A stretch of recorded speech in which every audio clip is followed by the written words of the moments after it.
টেঙাখাটত পবিত্ৰ ঈদ উল ফিতৰ পালন বিশ্ব শান্তিৰ কামনাৰে আদায় কৰা হয় সমূহীয়া নামাজ। আজি পবিত্ৰ ঈদ উল ফিতৰ সমগ্ৰ বিশ্বৰ ইছলামধৰ্মী লোকসকলে ৰমজান মাহৰ ৰোজাৰ শেষত পালন কৰা এই ঈদ উল ফিতৰে মানৱ সমাজত কঢ়িয়াই আনে মৰম চেনেহ আৰু ভাতৃত্ববোধ। সেই অনুসৰি আজি পুৱা টেঙাখাটৰ ইছলামধৰ্মী লোকসকলেও একত্ৰিত হৈ টেঙাখাট ঈদগাহ ময়দানত টেঙাখাট জামে মছজিদৰ ইমাম ৰুহুল আমিনৰ নেতৃত্বত বিশ্ব শান্তিৰ কামনাৰে সমূহীয়াকৈ নামাজ আদায় কৰা পৰিলক্ষিত হয়।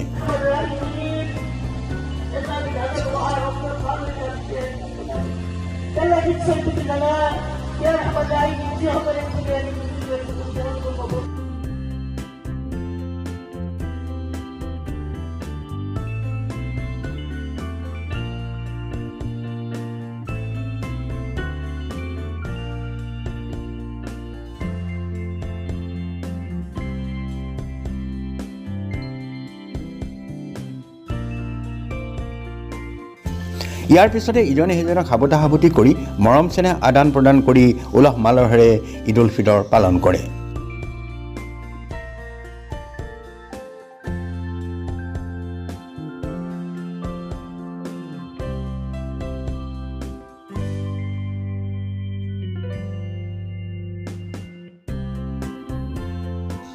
এই ক্ষেত্ৰত সমূহ ৰাইজলৈ ঈদ উল ফিতৰৰ শুভেচ্ছা জনাই প্ৰাক্তন আছু নেতা তথা ডিব্ৰুগড় জিলা মহৰম কমিটিৰ কাৰ্যকৰী সভাপতি খায়ৰুল খানে এনেদৰে কয়। 9 বজাত টেঙাখাট ঈদগাহ ময়দানত টেঙাখাট ইছলাম সমাজে ঈদ উল ফিতৰৰ সমূহীয়া নামাজ সম্পন্ন কৰে সমূহ ৰাইজে।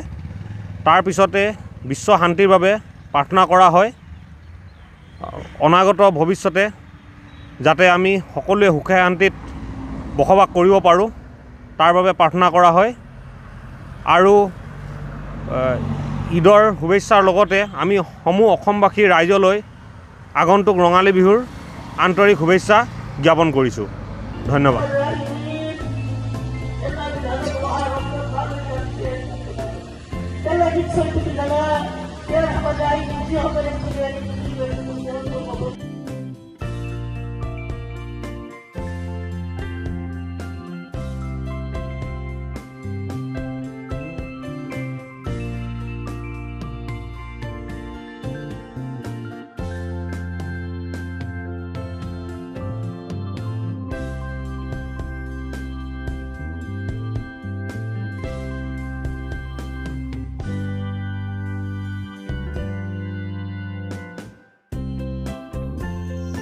পবিত্ৰ ঈদ উল ফিতৰে সমগ্ৰ বিশ্বতে শান্তিৰ সুবাস বিলাওক, মৰম চেনেহৰ বান্ধোনেৰে ভাতৃত্ববোধ সুদৃঢ় কৰক।